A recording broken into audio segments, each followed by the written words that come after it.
প্রিয় শ্রোতা বন্ধুরা, আজকে শুনবেন জসিমউদ্দিনের কিছু ছোট গল্প। গল্পের নাম তিন মুসাফির। আগেকার দিনে একদল লোক দেশে দেশে মুসাফিরি করে বেড়াতো। নানান জায়গায় ঘুরে তারা সকল দেশের নিয়ম ও রীতিনীতি জেনে বই পুস্তক লিখত। তাদের মধ্যে হিন্দু, মুসলমান, খ্রিস্টান, ইহুদি সবাই থাকত। ভিন্ন জাতের বলে কেউ কাউকে অবহেলা করত না। এমনই তিন মুসাফির বিদেশ ভ্রমণে বের হয়েছেন। একজন ইহুদি, একজন খ্রিস্টান আর একজন মুসলমান। সেদিন তারা ঘুরতে ঘুরতে এক নতুন দেশে এসে উপস্থিত হন। পথ চলে তারা যেমনই হয়রান তেমনি ক্ষুধায় কাতর ছিলেন। কিন্তু তখন অনেক রাত হয়ে গেছে। গৃহস্থেরা সবাই ঘরদোর বন্ধ করে ঘুমিয়ে পড়েছে। না পেলেন থাকার জায়গা। একটা বটগাছের তলায় কম্বল বিছিয়ে তারা শোয়ার জোগাড় করলেন। এমন সময় একটি লোক সামান্য কিছু মিঠাই এনে তাদের উপহার দিল। তিনজনেই এত ক্ষুধার্ত ছিল যে এই সামান্য মিঠাই ভাগ করে খেলে তাদের কারোর পেটই ভরবে না। ক্ষুধার সময় সামান্য কিছু খেলে ক্ষুধা আরও বাড়ে। তাই তাদের মধ্যে ইহুদি মুসাফিরটি ছিলেন সবচেয়ে চালাক। তিনি বললেন, এসো ভাই, আমরা সকলেই ঘুমিয়ে পড়ি। ঘুমিয়ে ঘুমিয়ে যে সবচাইতে ভালো স্বপ্ন দেখবে সেই মিঠাই খাবে। তিনি ভেবেছিলেন বানোয়াট গল্প বলে সকালবেলা সেই মিঠাই সেই খাবে। এই কথা সকলেই মেনে নিলেন। তারা যার যার বিছানায় শুয়ে ঘুমিয়ে পড়লেন। শেষ রাত্রে মুসলমান মুসাফির জেগে উঠলেন। জেগে উঠে টপাটপ করে সমস্ত মিঠাই খেয়ে ফেললেন আর মিঠাইয়ের পাত্রটি রুমাল দিয়ে ঢেকে রাখলেন। এর মধ্যে ভোর হয়েছে। খ্রিস্টান আর ইহুদিও আড়মোড়া দিয়ে জেগে উঠলেন। তখন তারা একে অপরকে জিজ্ঞাসা করতে লাগলেন কে কেমন স্বপ্ন দেখেছেন। প্রথমে খ্রিস্টান বলতে আরম্ভ করলেন, আরে ভাই, আমি যে কি মজার স্বপ্ন দেখেছি। ইহুদি এগিয়ে এসে বললেন, কি দেখেছো ভাই, কি দেখেছো? খ্রিস্টান বলতে লাগলেন, দেখলাম আমি যেন আকাশে উঠতে উঠতে সেই চতুর্থ আসমানের উপরে গিয়ে দাঁড়ালাম। সেখানে ঈসা নবী আমার হাতটি ধরে কত কথাই না বললেন। ইহুদি বলল, আমি ভাই আরও ভালো স্বপ্ন দেখেছি। কোথাকার একটা ময়ূর এসে আমাকে তার পাখায় বসিয়ে উড়িয়ে নিয়ে গেল। তারপর নানা দেশ ঘুরিয়ে আমাকে সেই কোহেতুর পাহাড়ে এনে পৌঁছে দিল। সেখানে দাঁড়িয়ে আমি আল্লাহর সঙ্গে কথা বললাম। সে মনে মনে ভাবছিল, এর চেয়ে আর ভালো কোনো স্বপ্ন হতে পারে না।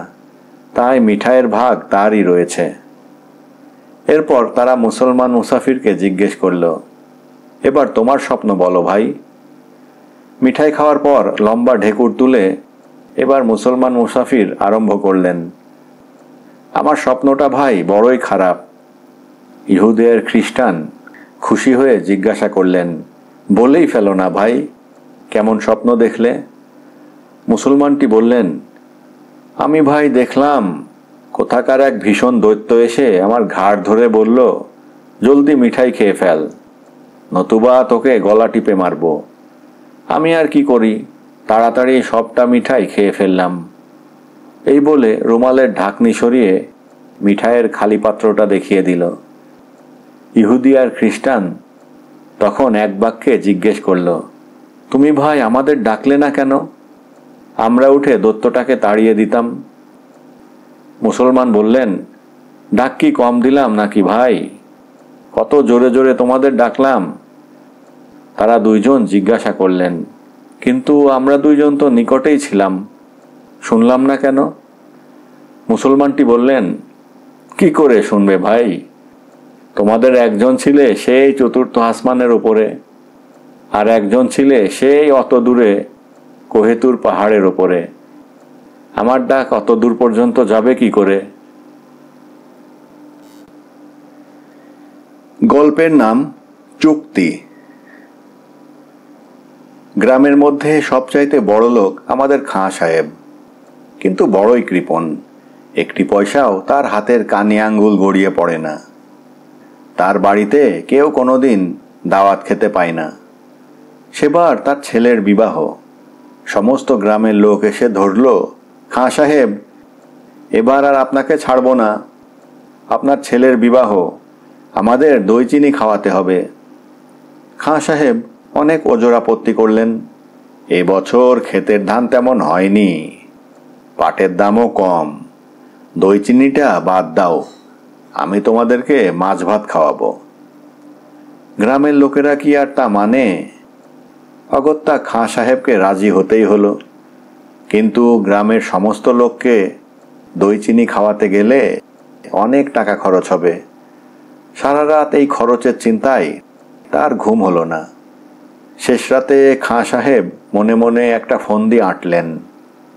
সকাল হলে সে মতি গোয়ালার বাড়ি গিয়ে তাকে ঘুম থেকে জাগালেন। মতি চোখ মুছতে মুছতে জিজ্ঞেস করল, তা খাঁ সাহেব কি মনে করে? খাঁ সাহেব বললেন, দেখো মতি, কাল আমার ছেলের বিয়ে, তোমাকে 10 মণ দই করে দিতে হবে। মতি খুশি হয়ে বলল, সে আর এমন কি বেশি কথা বাবু, আমি ঠিক সময়ে দই বানিয়ে হাজির হব। খাঁ সাহেব গোয়ালাকে আরও একটু নিকটে ডেকে বলল, দেখো মতি, এর মধ্যে আমার একটি কথা আছে। তুমি আমাকে 1 মণ মিষ্টি দই বানিয়ে দেবে, আর বাদবাকি 9 মণ দই টক করে তৈরি করবে। মতি আশ্চর্য হয়ে জিজ্ঞেস করল, খাঁ সাহেব, সবাই তো মিষ্টি দই চাই, আপনি টক দই চান কেন? খাঁ সাহেব হেসে বললেন, হা হা হা, দেখো মতি, তুমি বুঝবে না। তুমি যদি আমাকে সব মিষ্টি দই দাও তবে 10 মণে কুলোবে না। গ্রামবাসীরা যেভাবে রাক্ষসের মতো খায়, 20 মণ দই না হলে তাদের পেট ভরাতে পারবো না, সে অনেক টাকার খরচ। গোয়ালা মতি হেসে বলল, আচ্ছা আচ্ছা, আপনি যেভাবে বলেছেন সেভাবেই দই তৈরি করব। খাঁ সাহেব গোয়ালার কানে কানে বললেন, দেখো মতি, আরও একটা কথা। তোমার টক দই খেয়ে গ্রামের লোকেরা যখন নিন্দা করবে তখন আমি তোমাকে খুব বকবো, কিন্তু তুমি একটি কথাও বলতে পারবে না। এজন্য আমি তোমার টক দইয়ের প্রতি মণের দাম আরও 4 আনা করে ধরে দেব। মনে থাকে যেন, আমি টক দই আনার জন্য তোমাকে যতই গালাগালি করব, তুমি টু শব্দটিও করবে না। মতি হেসে বলল, আচ্ছা। নিমন্ত্রণের দিনে গ্রামের লোক খেতে এসেছে। মাছ ভাত খাওয়ার পর প্রত্যেকের পাতে যখন মিষ্টি দই পড়ল, তখন সকলেই খাঁ সাহেবের তারিফ করতে লাগলো। কিন্তু 1 চামচ 2 চামচ করে যখন পাতে পাতে টক দই পড়তে লাগলো, তখন সকল লোকের মধ্যে হৈ হৈ পড়ে গেল। কেউ খাওয়া ছেড়ে উঠে পড়ল, কেউ খাঁ সাহেবকে গালি দিতে লাগলো। খাঁ সাহেব তখন গোয়ালাকে ডেকে খুব রাগের সঙ্গে বললেন, দেখো, তুমি এত টক দই দিয়েছ কেন? গোয়ালা কোনো কথা বলে না। খাঁ সাহেব গলা আরও চড়িয়ে বলে, কি, এখন যে মুখ দিয়ে কথা বের হয় না? বেটা পাজি নচ্ছাড়, এত টাকা দাম নিয়ে আমাকে টক দই দিয়েছিস? দাঁড়া, তোকে আমি মজা দেখাচ্ছি। গোয়ালা তখনও কোনো কথা বলে না। খাঁ সাহেব আরও রেগে বলেন, বেটা পাজি নচ্ছাড়, ভেবেছিস তোকে আমি এমনি এমনি ছেড়ে দেব? এত লোকের খাওয়া নষ্ট করলি, তার শাস্তি তোকে দেব না? তাকে এইভাবে বকতে বকতে খাঁ সাহেবের মাথা গরম হয়ে উঠল। রাগের মাথায় গোয়ালার মুখে 82 10 আনা ওজনের এক থাপ্পড় মেরে বসল। মার খেয়ে গোয়ালা নিমন্ত্রিত লোকদের সামনে দাঁড়িয়ে হাত জোড় করে বলল, দেখেন সব লোকজন, আপনারা 10 জনে এর বিচার করেন। খাঁ সাহেব কোরআন শরীফ মাথায় নিয়ে বলুন, দই টক হলে আপনারা কম খাবেন। তাই আমাকে টক দই আনার জন্য বায়না দিয়েছিলেন কিনা? শুনে গায়ের সকল লোক খাঁ সাহেবের ওপর ভীষণ চটে গেল। খাঁ সাহেবের মেজাজ নরম হয়ে এলে কানে কানে আস্তে গোয়ালাকে বলল, কিরে মতি, তোর সঙ্গে না কথা হয়েছিল টক দই দেখে আমি খুব রাগারাগি করব, তুই কিছুই বলবি না, এখন কেন সকল কথা ফাঁস করে দিলি? গোয়ালা আরো আস্তে আস্তে খাঁ সাহেবকে বলল, আপনার সঙ্গে চুক্তি হয়েছিল আপনি যতই গালাগালি করবেন, যতই আমাকে বকবেন, ধমকাবেন, আমি টু শব্দটিও করব না। যতক্ষণ আপনি রাগারাগি করতে থাকবেন আমি কিছুই বলবো না। কিন্তু আপনি আমার মুখে 82-10 আনার একটা থাপ্পড় মারলেও আমি যে কথা বলবো না, এ কথা তো চুক্তিতে ছিল না। গ্রামের সমস্ত লোকের কাছে খাঁ সাহেবের মাথা হেঁট হলো। গল্পের নাম তাহা আমি জানি। এক রাখাল ছেলে মাঠে গরু ছেড়ে দিয়ে গাছতলায় বসে আছে। এমন সময় এক মুসাফির তাকে এসে বলল, বাবা, তুমি আমাকে একটু পানি খাওয়াবে? আমার বড়ই তৃষ্ণা পেয়েছে। রাখালটি মুসাফিরকে নিজের জন্যে রাখা পানি খেতে দিল। পানি খেয়ে মুসাফির খুবই খুশি হলো। যাওয়ার সময় মুসাফির রাখাল ছেলেটিকে একটি মন্ত্র শিখিয়ে দিয়ে গেল। তুমি কেন ঘষো আমি তাহা জানি, তুমি কেন ঘষো আমি তাহা জানি। আরও বলে গেল, তুমি মাঝে মাঝে এই মন্ত্রটি জোরে জোরে আওড়াবে, হয়তো তোমার কপাল ফিরতেও পারে। সেই থেকে রাখাল ছেলেটি যখন তখন এই মন্ত্রটি আওড়ায়। পাড়ার লোকে ভাবে সে পাগল হয়ে গিয়েছে। সে দেশের বাদশাহ বড় ভালো মানুষ ছিলেন। তিনি মাঝে মাঝে ভিখারির পোশাক পরে প্রজাদের অবস্থা জানতে বের হতেন। সেদিন ঘুরতে ঘুরতে বাদশাহ দেখতে পেলেন কয়েকজন চোর একটি বাড়িতে শীত কাটছিল। সেই পথ দিয়ে যেতে যেতে ছেলেটি জোরে জোরে মন্ত্র পড়ল, তুমি কেন ঘষো আমি তাহা জানি, তুমি কেন ঘষো আমি তাহা জানি। অমনি চোরেরা শীত কাঠি নিয়ে দৌড়ে পালালো। বাদশাহ তখন ভাবলেন, এই রাখাল বালকের নিশ্চয়ই কোনো কেরামতি আছে, তারই ফলে সে চোরদের সকল খবর জানতে পারে। রাখাল কেমন করে কার নিকট থেকে এই মন্ত্রটি শিখেছিল তা বাদশাকে জানালো। তারপর বলল, আমার আর কোনোই কেরামতি নাই, আমি শুধু জোরে জোরে এই মন্ত্রটি পড়েছি, তুমি কেন ঘষো আমি তাহা জানি, তুমি কেন ঘষো আমি তাহা জানি। বাদশাহ রাখাল ছেলেটিকে বহু পুরস্কার দিয়ে তার নিকট থেকে এই মন্ত্রটি শিখে আসলেন। বাদশাহর উজির বড়ই খারাপ লোক। সে গোপনে গোপনে বাদশাহকে খুন করে নিজে বাদশাহ হওয়ার মতলবে ছিল। তাই সে বাদশাহর নাপিতকে বহু টাকা ঘুষ দিয়ে বলল, তুমি যখন কাল বাদশাহর দাড়ি কামাবে তখন খুঁট দিয়ে তার গলা কেটে ফেলবে। নাপিত বহু টাকা ঘুষ পেয়ে উজিরের কথায় রাজি হলো। পরদিন বাদশাহ দাড়ি কাটতে এসে নাপিত দেখল তার খুরে তেমন ধার নেই। সে পাথরের উপর ঘষে খুরে ধার দিতে লাগলো। বাদশাহ ভাবলেন, সেই রাখাল বালকের মন্ত্রটি জোরে জোরে আওড়ে দেখি কি ফল হয়।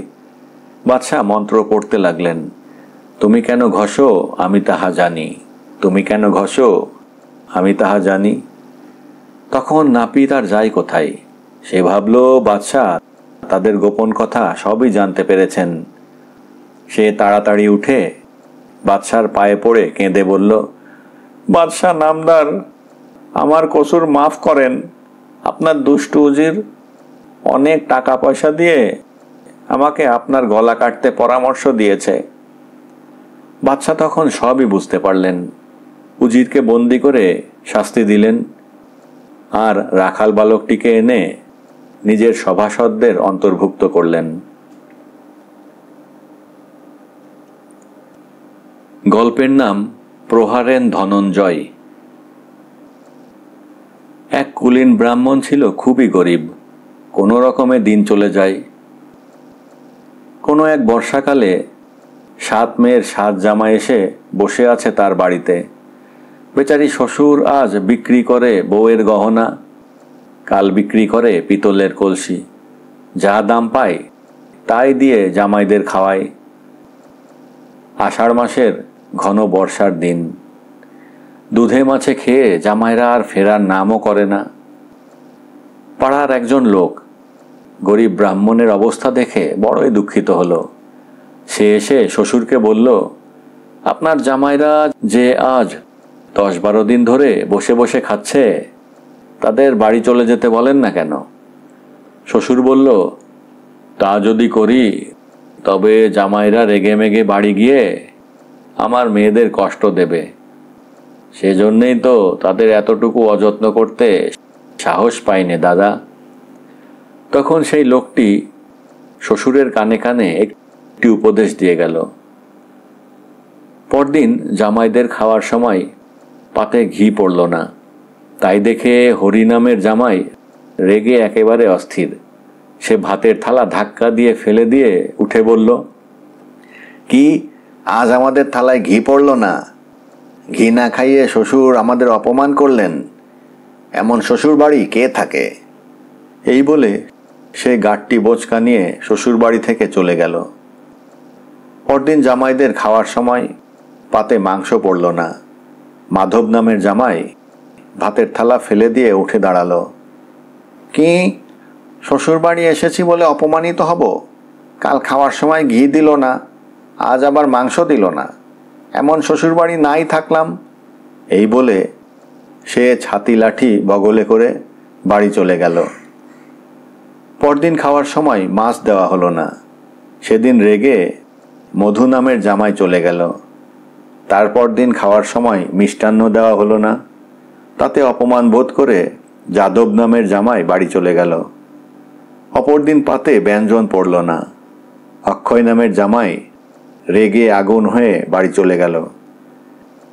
বাকি 2 জামাই শ্যাম আর ধনঞ্জয় তবু পড়ে রইল। বাড়িতে গেলে ভাতও তো জুটবে না। না দিয়েছে তরকারি, না দিয়েছে ঘি। এখানে নুন দিয়েও তো পেট ভরে ভাত খাওয়া যাবে। পরদিন যখন খাওয়ার সময় লবণ দেওয়া হলো না, বিনা লবণে ভাত খেতে খেতে থু থু করে শ্যাম নামের জামাই চাদর গলায় দিয়ে বাড়ি চলে গেল। কিন্তু ধনঞ্জয় আর যায় না। শ্বশুর না দিয়েছে লবণ, পেট ভরে ভাত তো দেবে, বাড়িতে গিয়ে ভাতও তো জুটবে না। আর শ্বশুর বাড়িতে টিনের ঘর, ঝড় বৃষ্টিতে জল পড়ে না। বাড়িতে খড়ের ঘর, ছাউনি খসে পড়েছে।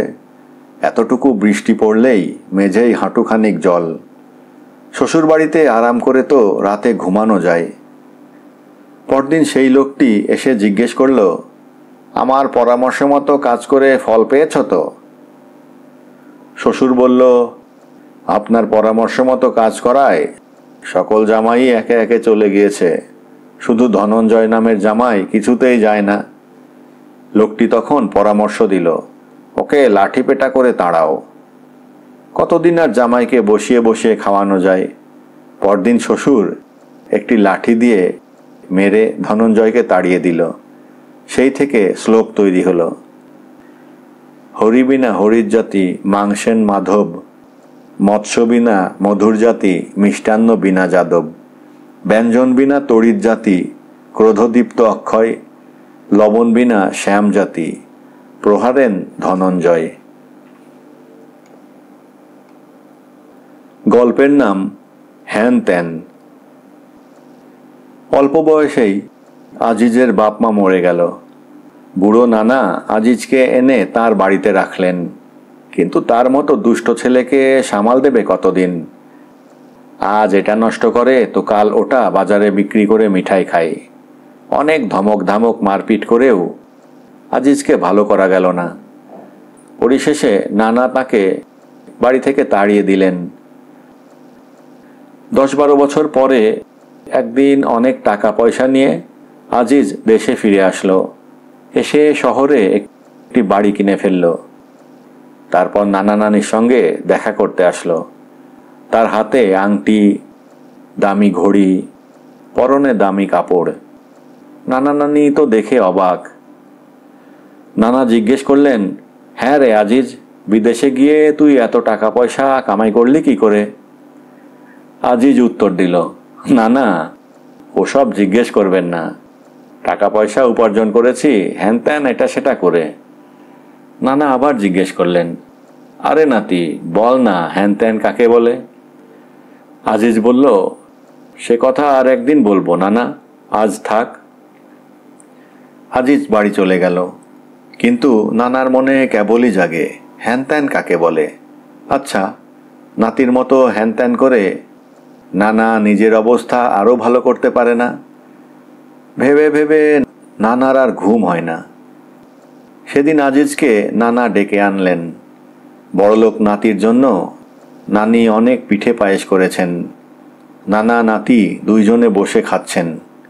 নানা তখন কথাটা তুললেন, হ্যাঁ রে আজিজ, সেদিন না বলেছিলি হ্যান ত্যান কাকে বলে অন্য সময়ে বলবি?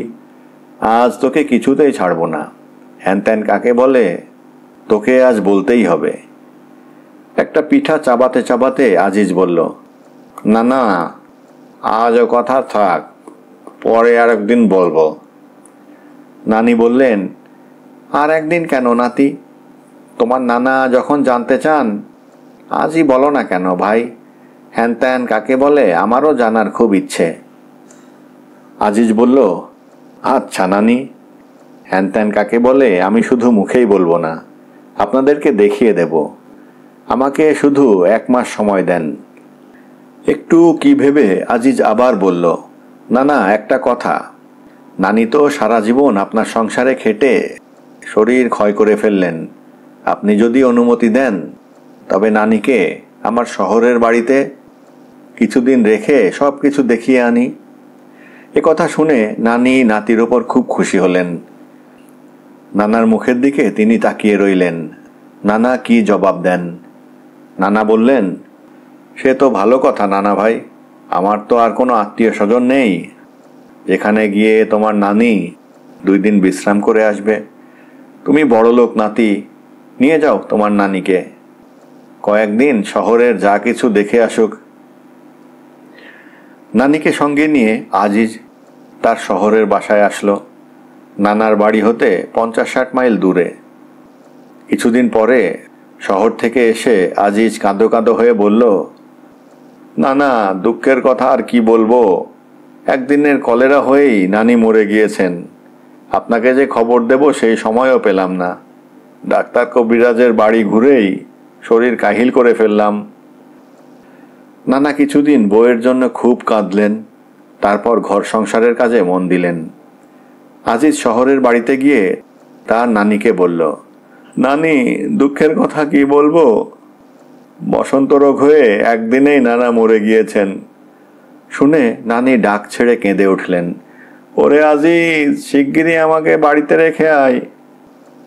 আজিজ আরো কাঁদো কাঁদো হয়ে বলল, নানি আপনাদের গ্রামে আরো 2-3 জনের বসন্ত হয়েছে, সেখানে গেলে আপনাকে বসন্ত রোগে ধরবে। কিছুতেই আমি আপনাকে সেখানে নিয়ে যেতে পারবো না। 4-5 দিন কেঁদে কেটে নানি আবার আগের মতোই খাওয়া দাওয়া করতে লাগলেন। কিছুদিন পরে আজিজ এসে তার নানার সঙ্গে দেখা করে বলল, নানা আর কতদিন একলা সংসার সামলাবেন? এই বুড়ো বয়সে কে দেয় আপনার ভাত পানি, আর কে নেয় আপনার খবরাখবর? কয়েকদিন হাত পুড়িয়ে রান্না করে খেয়ে নানা অতিষ্ঠ হয়ে উঠেছেন। নাতির কথায় একেবারে গলে গেলেন, তাই তো রে ভাই, এই বুড়ো বয়সে ঘর সংসারের কাজ করতে করতে একেবারে নাজেহাল হয়ে পড়েছি। সুযোগ বুঝে আজিজ বলল, না না, আমার বাসার কাছে একেবারে নানির মতো দেখতে একটা বিধবা মেয়ে আছে, নানির মতোই বয়সী। বলেন তো তার সঙ্গে আপনার বিয়ের ব্যবস্থা করতে পারি? নানা বললেন, না রে ভাই, এই বুড়ো বয়সে কাকে এনে দিবি জানি না, চিনি না, আমার ঘর সংসার নাস্তানাবুদ করে ফেলবে। আজিজ বলল, না না, ওসব চিন্তা করবেন না, আমার বাসার কাছে বলে সর্বদা মেয়েটিকে দেখতে পাই। তাছাড়া চাল চলন একেবারে নানির মতন। আপনি দেখলে বুঝতে পারবেন না মেয়েটি নানি নাকি অন্য কেউ। নানা তখন বললেন, আচ্ছা, তোর যদি ইচ্ছা হয় তবে বিয়ের বন্দোবস্ত কর। আজিজ বলল, না না, খালি হাতে তো বিয়ে হয় না, কনে পক্ষ আবার বিরাট শরীফ ঘর, অন্তত 1000 টাকা না হলে এই বিয়ের কাজে নামা যায় না। নানা গুনে গুনে নাতির হাতে 1000 টাকার নোট দিলেন। বাসায় এসে আজিজ তার নানিকে বলল, নানি, এইভাবে বিধবা হয়ে আপনি আর কতদিন থাকবেন? আমাকে তো জানেনই, আমার মতিগতির কোনো ঠিক নেই। যা টাকা পয়সা আছে ফুরিয়ে গেলে আবার বিদেশ চলে যাব, তখন আপনার কি উপায় হবে? নানি একটা দীর্ঘ নিঃশ্বাস ছেড়ে বললেন, তাই তো রে ভাই, আমার ভবিষ্যৎ ভেবে কুল কিনারা পাই না। আজিজ বলল, অমুক গ্রামে একজন বুড়ো লোক দেখেছি, একেবারে নানার মতো দেখতে, অবস্থা বেশ ভালো, অল্পদিন হলো তার বউ মরেছে। আপনি যদি বলেন তার সঙ্গে আপনার বিয়ের বন্দোবস্ত করতে পারি। শুনে নানি ক্ষেপে উঠলেন, আরে হতভাগা, আমার কি এখন বিয়ের বয়স আছে? আজিজ বলল, সেই বুড়ো লোকটারও কি বিয়ের বয়স আছে? তবে দিনে দিনে আপনি যখন আরও কমজোর হয়ে পড়বেন, তখন আপনার দেখাশোনা করবে কে নানি? আপনি তো আমার কথায় বিশ্বাস করবেন না। সেই লোকটার চলন বলন, হাব ভাব, গায়ের রং একেবারেই নানার মতো। প্রথমে দেখলে তাকে নানা ছাড়া আর কেউ মনে হবে না। নানি বললেন, তোর নানার মতো যদি দেখতে হয় তবে কর বিয়ের জোগাড়। শুভ দিনে শুভক্ষণে নানা বিয়ের পোশাক পরে পালকিতে চড়ে কয়েকজন বরযাত্রী সঙ্গে নিয়ে নাতির বাড়িতে এসে উপস্থিত হলেন। বাজি বন্দুক ফুটিয়ে নাতি বুড়ো নৌসাকে ঘরে এনে বসালো। শাহনজরের সময় নানা নানিকে চিনতে পারলেন, নানিও নানাকে চিনতে পারলেন। দুইজনে দুইজনকে পেয়ে ভারী খুশি। তবুও নানা আজিজকে ডেকে ধমক দিয়ে বললেন, ওরে শয়তান, এই তোর কীর্তি? হাসতে হাসতে আজিজ এসে নানাকে বলল, নানা, হ্যানত্যান কাকে বলে জানতে চেয়েছিলেন, তাই হ্যানত্যান কাকে বলে আপনাদেরকে হাতে কলমে দেখিয়ে দিলাম। গল্পের নাম বোকা সাথী। এক ছিল নাপিত, তার সঙ্গে এক জোলার ছিল খুবই ভাব। নাপিত লোকের চুল দাড়ি কামিয়ে বেশি পয়সা উপার্জন করতে পারত না, জোলাও কাপড় বুনে বেশি পয়সা লাভ করতে পারে না। দুইজনেরই সংসারে খুব টানাটানি যাচ্ছিল। আর টানাটানি বলে কারো বউই কাউকে দেখতে পারে না। এটা কিনে আনো নাই, ওটা কিনে আনো নাই বলে বউরা দিনরাতই শুধু খিটির মিটির করে। কতক্ষণ আর এইসব জ্বালা যন্ত্রণা সহ্য করা যায়? একদিন জোলা গিয়ে নাপিতকে বলে, বউয়ের জ্বালায় তো বাড়িতে টিকতে পারতেছি না। নাপিত জবাব দিল, ভাই রে ভাই, আমারও তো একই অবস্থা। দেখো না, আজ ঝাড়ুর বাড়ি দিয়ে আমার পিঠের ছাল আর রাখে নাই। জোলা জিজ্ঞেস করে, আরে ভাই, এর কোনো বিহিত করা যায় না? নাপিত বলে, চলো ভাই, আমরা দেশ ছেড়ে বিদেশে চলে যাই, সেখানে বউরা আমাদের খুঁজেও পাবে না, আর জ্বালাতনও করতে পারবে না। সত্যি সত্যি একদিন তারা দেশ ছেড়ে পালিয়ে গেল। এ দেশ ছাড়িয়ে ও দেশ ছাড়িয়ে যেতে যেতে তারা এক বিজন বন জঙ্গলের মধ্যে এসে পড়ল। এমন সময় হালুম হালুম করে এক বাঘ এসে তাদের সামনে খাড়া। ভয়ে জোলা তো ঠকঠক করে কাঁপছে। নাপিত তাড়াতাড়ি তার ঝুলি থেকে একটা আয়না বের করে বাঘের মুখের সামনে ধরে বলল, এই বাঘটা তো আগেই ধরেছি, জোলা, তুই দড়ি বের কর, সামনের বাঘটাকেও বেঁধে ফেলি। বাঘ আয়নার মধ্যে তার নিজের ছবি দেখে ভাবল, এরা না জানি কত বড় পালোয়ান, একটা বাঘকে ধরে রেখেছে, আবার আমাকেও বেঁধে রাখতে দড়ি বের করছে। এই না ভেবে বাঘ লেজ উঠিয়ে দিল চম্পট। জোলা তখনও ঠকঠক করে কাঁপছে। বনের মধ্যে আঁধার করে রাত আসলো। ধারে কাছে কোনো ঘরবাড়ি নেই। সেখানে দাঁড়িয়ে থাকলে বাঘের পেটে চলে যেতে হবে। সামনে ছিল একটা বড় গাছ। দুইজনে যুক্তি করে সেই গাছে উঠে পড়ল। এদিকে হয়েছে কি, সেই যে বাঘ ভয় পেয়ে পালিয়ে গিয়েছিল, সে গিয়ে আর সব বাঘেদের বলল, অমুক গাছের তলায় দুইজন পালোয়ান এসেছে, তারা একটা বাঘকে ধরে রেখেছে, আমাকেও বাঁধতে দড়ি বের করেছিল, এই অবসরে আমি পালিয়ে এসেছি, তোমরা কেউ কিন্তু ওই পথের দিকে যেও না। বাঘের মধ্যে যে মোড়ল, সেই জাদরেল বাঘটি বলল, কিসের পালোয়ান? মানুষ কি বাঘের সাথে পারে? চল সকলে মিলে গিয়ে দেখে আসি। জঙ্গি বাঘ, সিঙ্গি বাঘ, মামদু বাঘ, খুঁতখুঁতে বাঘ, কুতকুতে বাঘ, সকল বাঘ তর্জন গর্জন করে সেই গাছের তলায় এসে পৌঁছল। একে তো অন্ধকার রাত, তার উপরে বাঘের হুঙ্কার। অন্ধকারে জোড়া জোড়া বাঘের চোখ জ্বলছে। তাই না দেখে জোলা তো ভয়ে ভয়ে কেঁপে অস্থির। নাপিত যত বলে, জোলা একটু সাহসে ভর কর, জোলা ততই কাঁপে। তখন নাপিত দড়ি দিয়ে জোলাকে গাছের ডালের সঙ্গে বেঁধে রাখল। কিন্তু তারা দুইজন গাছের মগ ডালে আছে বলে বাঘ তাদের নাগাল পাচ্ছে না। যখন জাদরেল বাঘ আর সব বাঘদের বলল, দেখ তোরা, একজন আমার পিঠে ওঠ, তার পিঠে আর একজন, তার পিঠে আর একজন ওঠ, তার পিঠে আর একজন ওঠ, এমনি করে উপরে উঠে হাতের থাবা দিয়ে ওই লোক দুটিকে নামিয়ে নিয়ে আয়। এইভাবে একজনের পিঠে আর একজন, তার পিঠে আর একজন করে যেই উপরের বাঘটি জোলাকে ছুঁতে যাবে, অমনি ভয়ে ঠকঠক করে কাঁপতে কাঁপতে দড়িসহ জোলা তো মাটিতে পড়ে গিয়েছে।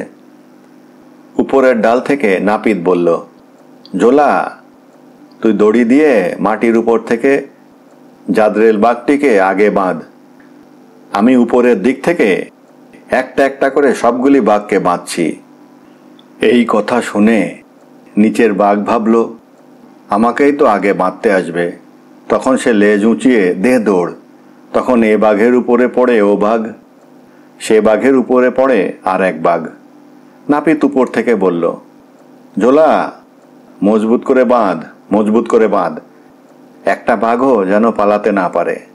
কিন্তু সব বাঘই ততক্ষণে পালিয়ে সাফ।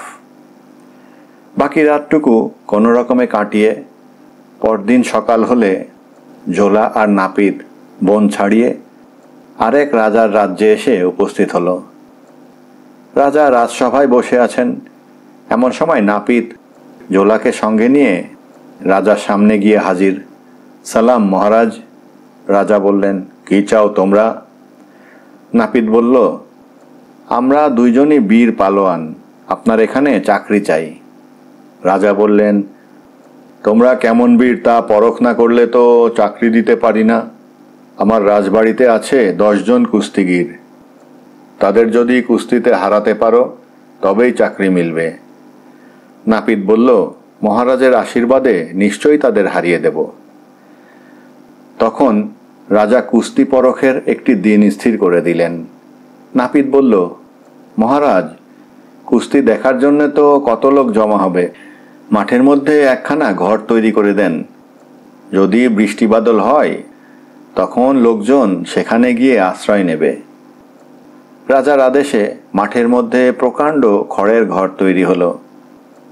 রাত্রে নাপিত চুপি চুপি গিয়ে তার খুর দিয়ে ঘরের সমস্ত বাঁধন কেটে দিল। প্রকাণ্ড খড়ের ঘর কোনো রকমে থামের উপরে দাঁড়িয়ে রইল। পরদিন কুস্তি দেখতে হাজার হাজার লোক জমা হয়েছে। রাজা এসেছেন, রানী এসেছেন, মন্ত্রী, কোটাল, পাত্রমিত্র কেউই বাদ নেই। মাঠের মাঝখানে রাজবাড়ির বড় বড় কুস্তিগিরেরা গায়ে মাটি মেখে লড়াইয়ের সমস্ত কায়দাগুলো ইস্তেমাল করছে। এমন সময় কুস্তিগিরের পোশাক পরে নাপিত আর জোলা মাঠের মাঝখানে উপস্থিত। চারদিকের লোকে তাদের দেখে হাততালি দিয়ে উঠল। নাপিত তখন জোলাকে সঙ্গে নিয়ে লাফিয়ে একবার এদিকে যায়, আবার ওদিকে যায়, আর ঘরের এক একখানা চালা ধরে টান দেয়। হুমড়ি খেয়ে ঘর পড়ে যায়। সবার সব লোক তো অবাক। রাজবাড়ির কুস্তিগিরেরা ভাবে, হায় হায়, না জানি এরা কত বড় পালোয়ান। হাতের একটা ঝাঁকুনি দিয়ে এত বড় 8 চালা ঘরখানা ভেঙে ফেলল। এদের সঙ্গে লড়তে গেলে ঘরের মতোই তারা আমাদের হাত পাগুলো ভেঙে ফেলবে। চলো আমরা পালিয়ে যাই। তারা পালিয়ে গেলে নাপিত তখন মাঠের মাঝখানে দাঁড়িয়ে বুক ফুলিয়ে রাজাকে বলল, মহারাজ, জলদি করে আপনার পালোয়ানদের ডাকুন, দেখি কার গায়ে কত জোর। কিন্তু কে কার সঙ্গে কুস্তি লড়ে? তারা তো আগেই পালিয়েছে। রাজা তখন নাপিত আর জোলাকে তার রাজ্যের সেনাপতির পদে নিযুক্ত করলেন। সেনাপতির চাকরি পেয়ে জোলা আর নাপিত তো বেশ সুখেই আছে। এর মধ্যে কোথা থেকে এক বাঘ রাজ্যে এসে মহা উৎপাত লাগিয়েছে। কাল এর ছাগল নিয়ে যায়, পরশু ওর গরু নিয়ে যায়, তারপর মানুষও নিয়ে যেতে লাগলো। রাজা তখন নাপিত আর জোলাকে বললেন, তোমরা যদি এই বাঘ মারতে পারো তবে আমার 2 মেয়ের সঙ্গে তোমাদের 2 জনের বিবাহ দেব। নাপিত বলল, এ আর এমন কি কঠিন কাজ রাজামশাই? তবে আমাকে 5 মণ ওজনের একটা বড়শি আর গোটা আষ্টেক পাঠা দিতে হবে। রাজার আদেশে তখন 5 মণ ওজনের একটি লোহার বড়শি তৈরি হলো। নাপিত তখন লোকজনের নিকট থেকে জেনে নিল কোথায় বাঘের উপদ্রব বেশি আর কোন সময় বাঘটি আসে। তারপর নাপিত সেই বড়শির সঙ্গে 7-8টা পাঁঠা গেথে এক গাছি লোহার শিকলে সেই বড়শি আটকে একটা গাছের সঙ্গে বেঁধে রাখল। তারপর জোলাকে সঙ্গে নিয়ে গাছের মগডালে উঠে বসে রইল। অনেক রাত্রে বাঘ এসে সেই বড়শি সমেত পাঁঠা গিলতে গিয়ে বড়শিতে আটকে গিয়ে তর্জন গর্জন করতে লাগলো। সকাল হলে লোক ডেকে নাপিত আর জোলা লাঠির আঘাতে বাঘটিকে মেরে ফেলল। রাজা তো ভারী খুশি। তারপর নাপিত আর জোলার সঙ্গে তার 2 মেয়ের বিয়ে দিয়ে দিল। বিয়ের পর বউ নিয়ে বাসর ঘরে যেতে হয়। জোলা একা বাসর ঘরে যেতে ভয় পাচ্ছে। নাপিতকে সঙ্গে যেতে অনুরোধ করে। নাপিত বলে, বেটা জোলা, তোর বাসর ঘরে আমি যাব কেমন করে? আমাকেও তো আমার বউয়ের সঙ্গে ভিন্ন বাসর ঘরে যেতে হবে। তুই কোনো ভয় করিস না, খুব সাহসের সঙ্গে থাকবি। এই বলে জোলাকে বাসর ঘরের মধ্যে ঠেলে দিল। বাসর ঘরে গিয়ে জোলা এদিকে চায় ওদিকে চায়। আহা হা, কত ঝাড়, কত লণ্ঠন ঝিকিমিকি জ্বলছে, আর বিছানা ভরে কত রঙের ফুল। জোলা কোথায় বসবে তাই ঠিক করতে পারে না। তখন অতি লজ্জায় পাপোশখানার উপর কুচিমুচি হয়ে জড়সড় হয়ে বসে জোলা ঘামতে লাগলো। কিছুক্ষণ বাদে হাতে পানের বাটা নিয়ে পায়ে সোনার নুপুর ঝুমুর ঝুমুর বাজিয়ে পঞ্চসঙ্গী সঙ্গে করে রাজকন্যা এসে উপস্থিত। জোলা তখন ভয়ে জড়সড়। সে মনে করল পৌরাণিক কালের কোনো প্রাণী যেন তাকে কাটতে এসেছে। সে তখন তাড়াতাড়ি উঠে রাজকন্যার পায়ে পড়ে বলল, আম্মাজান, আমার কোনো অপরাধ নেই, সকলেই ওই নাপিত বেটার কারসাজি। রাজকন্যা সবই বুঝতে পারল। কথা রাজার কানেও গেল। রাজা তখন জোলা আর নাপিতকে তাড়িয়ে দিলেন। নাপিত রেগে বলল, বোকা জোলা, তোর বোকামির জন্য অমন চাকরিটা তো গেলই, সেই সঙ্গে রাজকন্যাও গেল। জোলা নাপিতকে জড়িয়ে ধরে বলল, তা গেল গেল, চল ভাই, দেশে গিয়ে বউদের লাথি গুতা খাই। সে তো গা সওয়া হয়ে গেছে। এমন সন্দেহ আর ভয়ের মধ্যে থাকার চেয়ে সেই ভালো। গল্পের নাম ভাগাভাগি। বাপ মরে গিয়েছে, 2 ভাই আলাদা হবে। বড় ভাই ছোট ভাইকে বলল, দেখ, আমাদের একটি মাত্র গাভী আছে, কেটে তো আর 2 ভাগ করা যাবে না। তুই ছোট ভাই, তোকেই গায়ের বড় ভাগটা দেই। তুই তাহলে গায়ের মুখের দিকটা নে, আর আমি গায়ের লেজের দিকটা নেই। ছোট ভাই ভারী খুশি, বড় ভাই যে তাকে ভালো ভাগটা দিয়েছে, সেজন্যে সে বড় ভাইয়ের প্রতি খুব কৃতজ্ঞ। সে সারাদিন এখান থেকে ওখান থেকে ঘাস কেটে এনে গাইটাকে খাওয়ায়, আর ওদিকে বড় ভাই রোজ সকালে হাঁড়ি ভরে দুধ দোয়ায়। সেই দুধ দিয়ে ছানা বানায়, ছানা দিয়ে রসগোল্লা বানায়, সন্দেশ বানায়, আরও কত কি। বড় ভাই ভারী খুশি, বেশ আমার ছোট ভাই, এমনই তো চাই। এবার বুঝতে পারলাম বাপের সম্পত্তি তুমি ঠিকই রক্ষা করতে পারবে। তোমার ভাগে যখন গায়ের মুখের দিকটা পড়েছে, তখন নিশ্চয়ই তোমাকে ভালো মতো তাকে খাওয়াতে হবে। বড় ভাইয়ের তারিফ শুনে ছোট ভাই আরও বেশি করে গরুকে ঘাস খেতে দেয়, বড় ভাই আরও বেশি করে দুধ দোয়ায়, আর ছোট ভাইকে আরও বেশি করে তারিফ করে। একজন চালাক লোক একদিন ছোট ভাইকে বলল, আরে বোকা, তুই গরুর মুখের দিকটা নিয়ে দিনরাত গরুকে ঘাস খাইয়ে মরছিস, আর ওদিকে তোর বড় ভাই মজা করে দুধ দুইয়ে নিচ্ছে। ছোট ভাইয়ের তখন টনক নড়ল, তাই তো, কিন্তু এখন তো কিছুই করার উপায় নেই। আমি যে আগেই গরুর মাথার দিকটা নিয়ে ফেলেছি, ঘাস আমাকে খাওয়াতেই হবে। চালাক লোকটি তখন ছোট ভাইকে কানে কানে একটি বুদ্ধি শিখিয়ে গেল। পরদিন সকাল, যেই বড় ভাই গায়ের দুধ দোয়াতে এসেছে, অমনি ছোট ভাই গাইটির সামনের অংশে একটি লাঠি দিয়ে বাড়ি খোঁচা মারতে শুরু করলো। এতে গাই গরুটি এদিক ওদিক নড়ে উঠছিল। গায়ে দোয়ানো অসম্ভব। বড় ভাই তখন বলে, আরে করিস কি, করিস কি? ছোট ভাই উত্তর দেয়, রোজ আমি গরুকে ঘাস খাওয়াই, দুধ দুয়ে নিয়ে চলে যাও তুমি, আমাকে এক ফোঁটা দুধও দাও না। গরুর মাথার দিকটা যখন আমার, তার উপরে আমি মুগুরি মারি আর কুড়ালি মারি, খোঁচা মারি, লাথি মারি, তুমি কোনো কথাই বলতে পারবে না।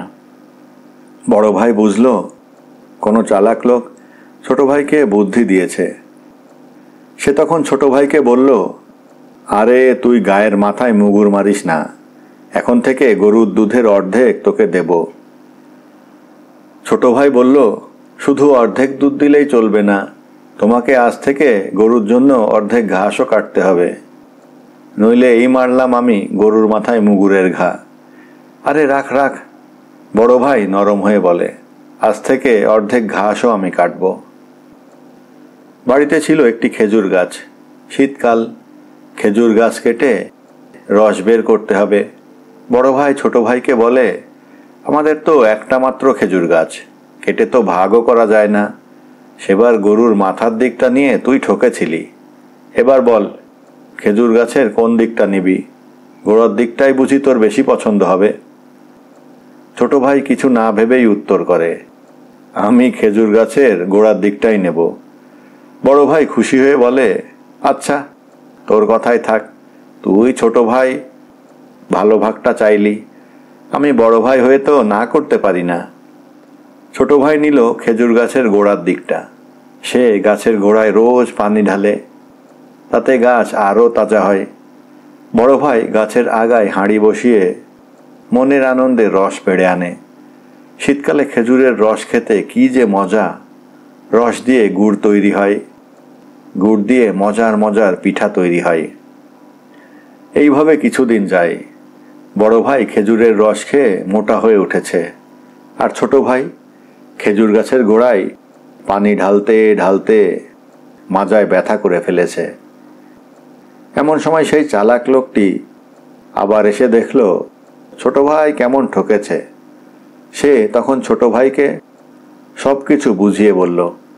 ছোট ভাই বলল, তাই তো, এবারও আমি ঠকেছি, কিন্তু খেজুর গাছের গোড়ার দিকের ভাগ তো আমি নিজেই চেয়ে নিয়েছি, এর তো আর কোনো প্রতিকার হবে না।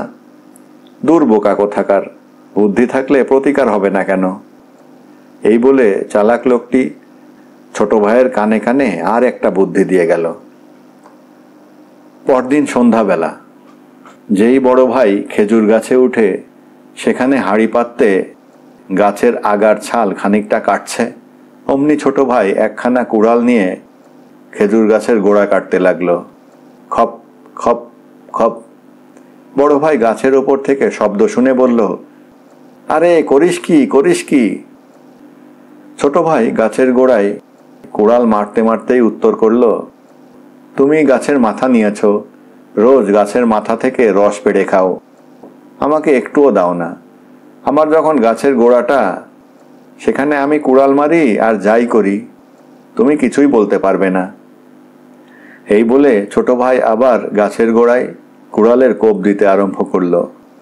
খপ খপ খপ। আরে থাম, বড় ভাই বলে, আজ থেকে খেজুরের রসের অর্ধেকও তোকে দেব। দুই ভাই বেশ আছে, গরুর দুধ আর খেজুরের রস দুইজনে সমান সমান ভাগ করে নেয়। তাদের বাড়িতে ছিল একখানা মাত্র কাঁথা। বড় ভাই ছোট ভাইকে বলল, দেখ, কাঁথাখানাকে তো ছিঁড়ে দুই টুকরা করা যায় না, তুই কাঁথাখানি দিনের ভাগে তোর কাছে রাখ, আমাকে রাত হলে দিস। ছোট ভাই খুব খুশি। বড় ভাই দিনের বেলার জন্য কাঁথাখানা তাকে দিয়েছে, কিন্তু দিনের বেলা গরম, তখন কাঁথা গায়ে দেওয়া যায় না। সে কাঁথাখানাকে সারাদিন এ ভাঁজ করে ও ভাঁজ করে দেখে। রাত হলে বড় ভাই কাঁথাখানা নিয়ে যায়। ছোট ভাই সারা রাত শীতে ঠক ঠক করে কাঁপে। বড় ভাই দিব্যি আরামে কাঁথা গায়ে দিয়ে ঘুমায়।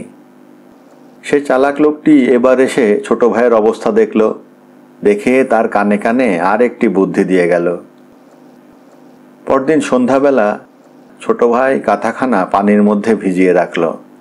বড় ভাই যখন শোয়ার সময় ছোট ভাইয়ের কাছে কাঁথা চাইল, সে তাকে ভিজা কাঁথাটি এনে দিল। বড় ভাই খুব রাগ করে বলল, আরে করেছিস কি, কাঁথাখানা ভিজিয়ে রেখেছিস একেবারে? ছোট ভাই উত্তর করল, কাঁথাখানা যখন দিনের ভাগে আমার, তখন সেটা নিয়ে আমি দিনের ভাগে যা ইচ্ছে করতে পারি, তোমার এতে কোনো কথা বলার সুযোগ নেই। বড় ভাই তখন বলল, আচ্ছা যা, কাল থেকে রাতে আমরা দু ভাই একসাথে কাঁথা ব্যবহার করব।